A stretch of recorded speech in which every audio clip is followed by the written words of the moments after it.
ganyan, iikot mo to para humigpit. Kapag ito bumaluktot, tama na yung torque. Pero yung iba gumagamit pa ng special tool eh. Tumutunog. Sige, tunog. Sige, sige, sige. Sige, sige. Yan na.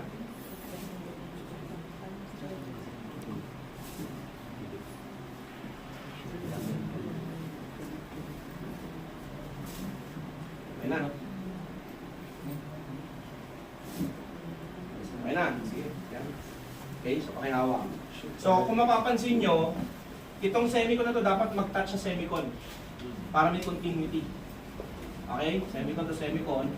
Ito nilalagay doon, hinihigpitan ito. Okay? Yan na. Huwag mo nang i-permis. Gagamit pa yan eh. Tapos, papasok mo to, nilagay ko dun sa butas kanina, kita nyo, iikot to hanggang sumigpit ng umigpit. Kapag ito bumaluktot na, tama na yung torque. Yung iba, hindi ginagamit ito yun. Ano lang eh. Torque wrench. Hawak-hawak lang, pakiramdaman lang. Hindi ganun. Okay? Meron pang special tool na ginagamit dito, ini-insert. Hindi ko lang dala eh. Pag tumunog siya, tak, tak, tak, tama na yung torque mo. Okay, so yan na. So, isa, cut out, first private pole, isa, transformer. Kapag hindi pumunta sa transformer, pupunta sa switchgear. Pag pumunta sa, ulitin ko. First private pole, ganito. Yung kabila, pag pumunta sa transformer na bushing type, ganito rin. Pero usually inverted. Okay? Pag pumunta sa switchgear, depende sa klase ng switchgear. Kapag AIS yung switchgear, ganito. O kaya yung indoor. Kapag yung switchgear mo is GIS, hindi ganito yung T. Yung meron pang isang butas dito sa dulo. Load break yung tawag doon.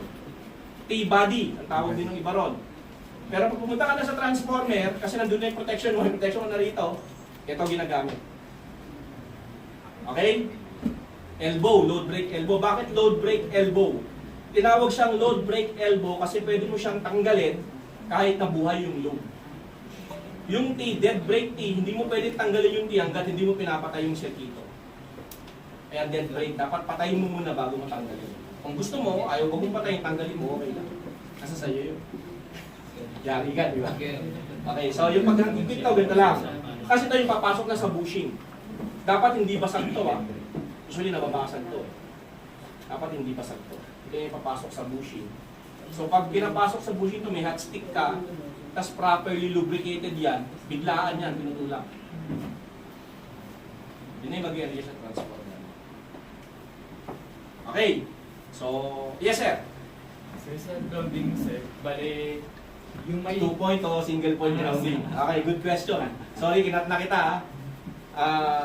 Okay, kita nyo to? Meron siyang capacitive cap para malaman mo kung energize o hindi. So, ang tanong ni sir kanina, single point o 2 point grounding. So, kasi, minsan ito, may grounding na sa taas. Ito, may grounding pa. Okay. Sige, hindi pa tapos eh, kaya free pa to. Okay. Kapag single point grounding kasi, ang tendency, kapag single point grounding, wala kang... Okay, sige. Alam niyo yung kable, ano yung rule of left hand ba yun o right hand sa kable? Di ba ito yung conductor natin? Yung conductor, may insulation, tapos may metallic shield. Pag tumatakbo yung kuryente mo, may nai-induce na current dun sa metallic shield. Tama? Yeah. Naalala nyo pa? Tapos yung induced current na yon, following the KCL, alam nyo ba yung KCL? Laging opposing yun sa flow ng current. Tama, kung pag ganito yung kuryente mo, yung nai-induce mo, papaliktad. Okay.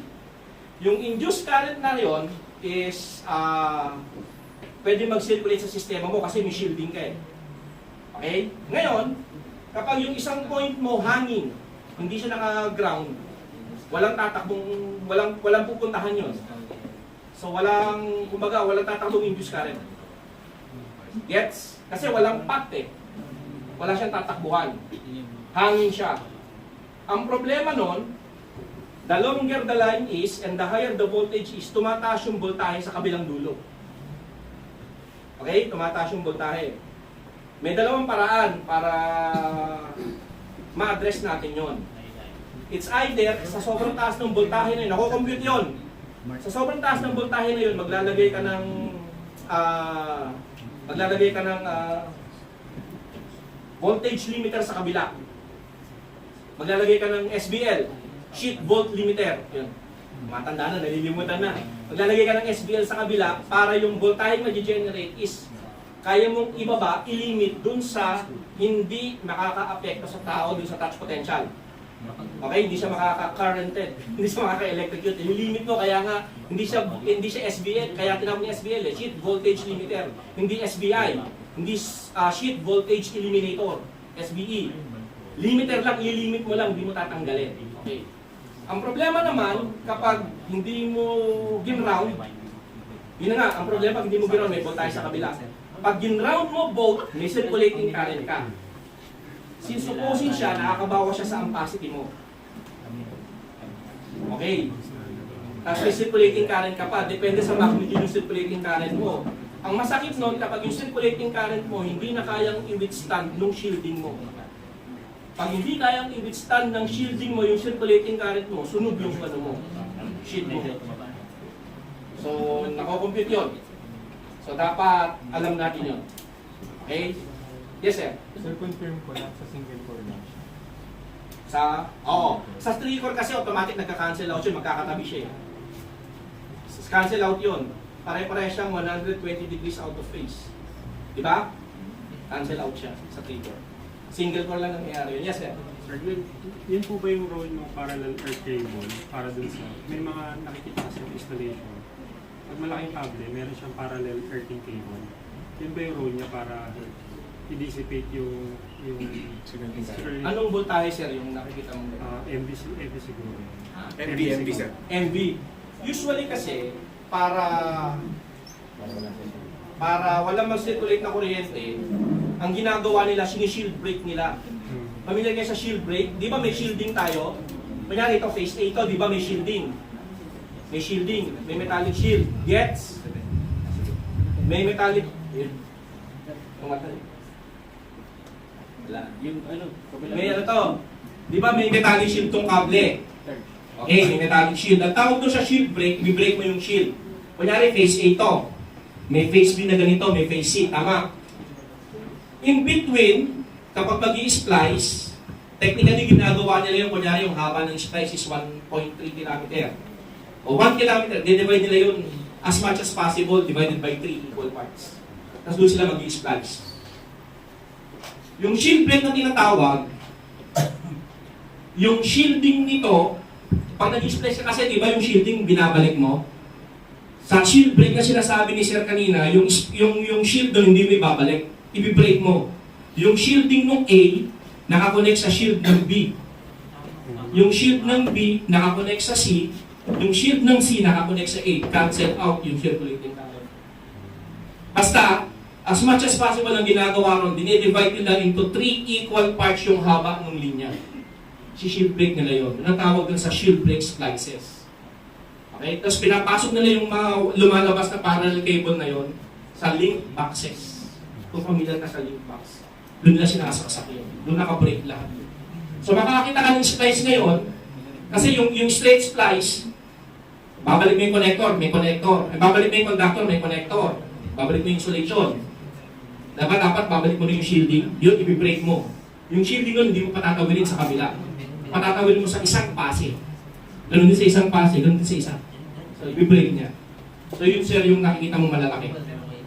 Usually, shield break nila yun. Mas common siya sa longer lines, bigger cables, higher voltages. Okay. Yun. Question? Wala na? Yes sir, meron ka ba eh? sa cable arrangement, sir, kahit hindi siya sa splicing, kahit sa cable arrangement, may practice kasi na treble or ABC, hindi pinagsasama yung per pattern na magkakapit. Parang kasi. Kung pwede lang sa resistance. Ano lang yun? Para lang alam nila yung tinakbuhan. Pero wala yun eh, kahit magkakagulo yun. Wala. Hindi siya magkaka-induce. Kasi shielded siya eh. Shielded eh. Hindi tatagos sa kabila yun. Hindi tatagos yun. Actually, sa overhead lines, nakita mo pinikriss-cross nila, di ba? Nakakapansin nyo sa transmission line, yung linya, kinikriss-cross nila. Ang equivalent nun sa underground, hindi may kriss-cross. isi-shield brake mo. Yun yung shield brake. Kasi shielding na to, hindi naman tatawid yun eh. Yes, ang ginagawa lang nila commonly, yung kable kapag may pasa, ini-snake nila yung as much as possible paliko-liko para pag nagka-problema, may slack silang mahuhulog. Ayun yung snaking of cables with kable. Okay? Ayos ba? Sige, tama na, para may consultation din mamaya. Okay, sige, may tanong pa? Sige. Siguro may dalawa pa, kaya pa. Kung wala, okay na. Meron pa, klaro na?